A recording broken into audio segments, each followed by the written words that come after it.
मोदी जी की रैली में नीतीश चाचा नहीं जाते। अंतर्द्वंद चल रहा है। मुझे लग रहा है कि नीतीश कुमार कहीं न कहीं किनारा काट रहे हैं। हाल फिलहाल में अगर तेजस्वी यादव के बयानों को देखेंगे तो वो नीतीश कुमार पे सीधा डायरेक्ट वॉर नहीं कर रहे हैं। नीतीश कुमार की अगर चुनावी रैलियों को आप देखें तो वो भी डायरेक्टली तेजस्वी यादव को ब्लेम नहीं कर रहे हैं। मान लिया जाए कि बिहार में एनडीए या यूं कहें कि बीजेपी को झटका लगने वाला है कोई। नीतीश कुमार पर कभी भी आप 100% विश्वास नहीं कर सकते हैं कि वो जिस पार्टी के साथ हैं उस पार्टी के साथ खड़े रहेंगे। बीजेपी को सिर्फ झटका नहीं लगने वाला है, बिहार में बीजेपी को 440 वोल्ट का करंट लगने वाला है। नमस्कार, आप देख रहे हैं खबर चौक और मैं हूं अमन सिंह वत्स आपके साथ। बिहार में चुनाव अपने चरम पर है। इस बीच कई तरीके की सियासी चर्चाएं शुरू हो चुकी हैं। चर्चाएं ये कि जेडीयू के सांसद हैं लल्लन सिंह, उन्होंने बयान दिया है कि चुनाव तो नीतीश चाचा के चेहरे पर ही लड़ा जाएगा, लेकिन सीएम कौन होगा यह फैसला परिणाम आने के बाद होगा। उधर मोदी जी की रैली में नीतीश कुमार नहीं जाते हैं, जिसको लेकर भी यह बताया जा रहा है कि कहीं ना कहीं जो नीतीश चाचा करते हैं उसका एक बहुत बड़ा संदेश होता है। क्या कुछ संदेश आ रहा है बिहार से, इसी पर बातचीत करेंगे अपने पत्रकार साथी से कि इनकी क्या राय है। मोदी जी की रैली में नीतीश चाचा नहीं जाते हैं, कहा जाता है वो जो करते हैं कोई बड़ा कारण होता है इसके पीछे। क्या लगता है बड़ा कारण है बिहार में कुछ?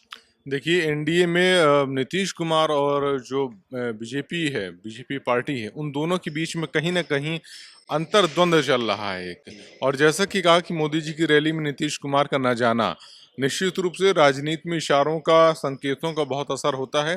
तो नीतीश कुमार के न जाने के पीछे मैं दो कारण समझता हूँ। एक तो ये कि नीतीश कुमार अगर मोदी जी के साथ में एक साथ रैली करते हैं, एक साथ दो बड़े चेहरे जाते हैं, तो कहीं न कहीं मोदी जी की लोकप्रियता पर इसका प्रभाव पड़ता है। लोग या विपक्ष ये सवाल उठा सकते हैं कि जो रैली में भीड़ दिख रही है वो मोदी जी की नहीं है, वो नीतीश कुमार की है।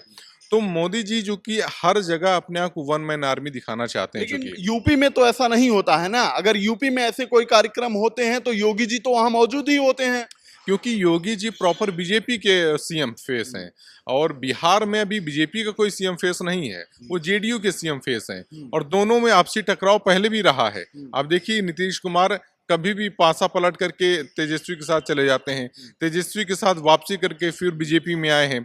और जिस तरीके से बयानबाजी कई बार हुई है, अमित शाह ने खुद कहा है कि चुनाव परिणाम आने के बाद ये तय होगा कि बिहार में एनडीए का सीएम कैंडिडेट कौन है। मतलब नीतीश कुमार के सीएम बनने पर किंतु परंतु लगा हुआ है अभी। बिल्कुल। तो जिस तरीके प्रश्न चिन्ह पहले से ही गृह मंत्री ने लगा दिए हैं, तो मुझे लग रहा है कि नीतीश कुमार कहीं न कहीं किनारा काट रहे हैं। और उन्हें ये लग रहा है कि अगर कोई ऐसी स्थिति बनती है कि सीएम फेस उनको नहीं चुना जाता है, तो वो अपने पार्टी के विधायकों के साथ पासा पलट के तेजस्वी के साथ सरकार बना सकते हैं। अच्छा, इसको इस तरीके से भी देखा जाए क्योंकि 60 सीटें बताई जा रही हैं वो जहां पर तेजस्वी यादव से सीधी टकराव नीतीश कुमार की हो सकती है, वहां पर कहा जा रहा है कि नीतीश कुमार प्रचार करने से बच रहे हैं और तेजस्वी यादव पूरी जोर लगा रहे हैं वहां पर। तो क्या इसका इशारा समझा जाए इसे?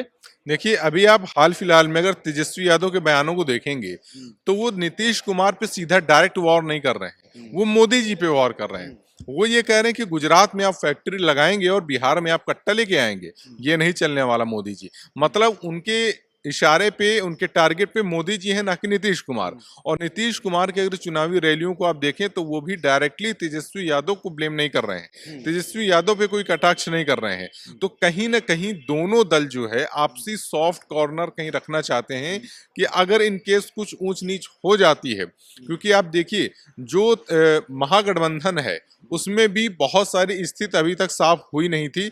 सीएम फेस के तौर पे जिस तरीके से तेजस्वी को चुना गया, उसके बाद भी अभी भी कई ऐसे लोगों का कहना है, एनालिसिस का कहना है कि हो सकता है महागठबंधन में कुछ सीटें कम हो जाए किसी पार्टी की, वो समीकरण न बैठ पाए जो सरकार बनाने के लिए जरूरी है।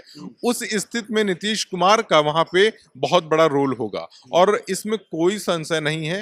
राजनीतिक लोग, राजनीति को समझने वाले लोग ये जानते हैं कि नीतीश कुमार पर कभी भी आप 100% विश्वास नहीं कर सकते हैं कि वो जिस पार्टी के साथ हैं उस पार्टी के साथ खड़े रहेंगे। तो क्या मान लिया जाए कि बिहार में एनडीए या यूं कहें कि बीजेपी को झटका लगने वाला है कोई? देखिए, मुझे लगता है कि बिहार में बीजेपी को सिर्फ झटका नहीं लगने वाला है, बिहार में बीजेपी को 440 वोल्ट का करंट लगने वाला है।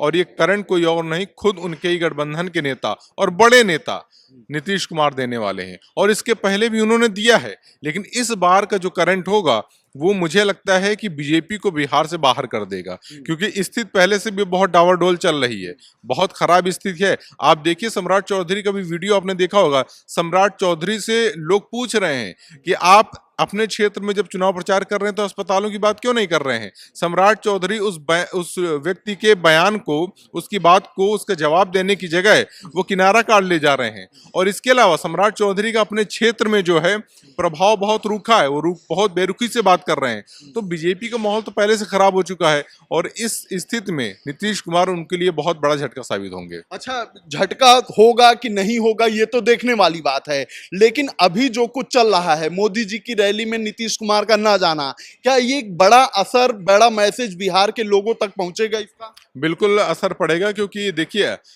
जब आप गठबंधन में आप कोई चुनाव लड़ रहे हैं तो आपको सभी दल और सभी दल के नेताओं को साथ लेकर चलना होता है। अगर महागठबंधन की आप रैलियों को देखें तो अखिलेश यादव, राहुल गांधी, तेजस्वी यादव साथ में एक मंच साझा करते हैं। और ये मंच साझा करने की वजह क्या है कि आप मैसेज देना चाहते हैं कि हम सब साथ में हैं।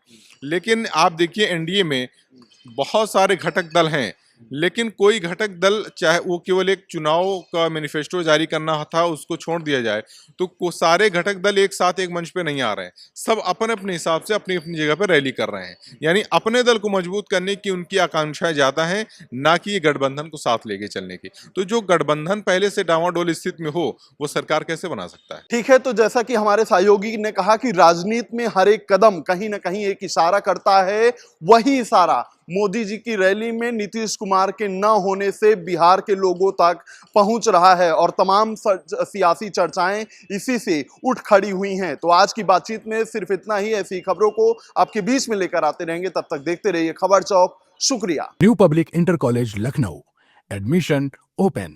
फॉर मोर इन्फॉर्मेशन कॉल 0522 282232 और 7755 089585।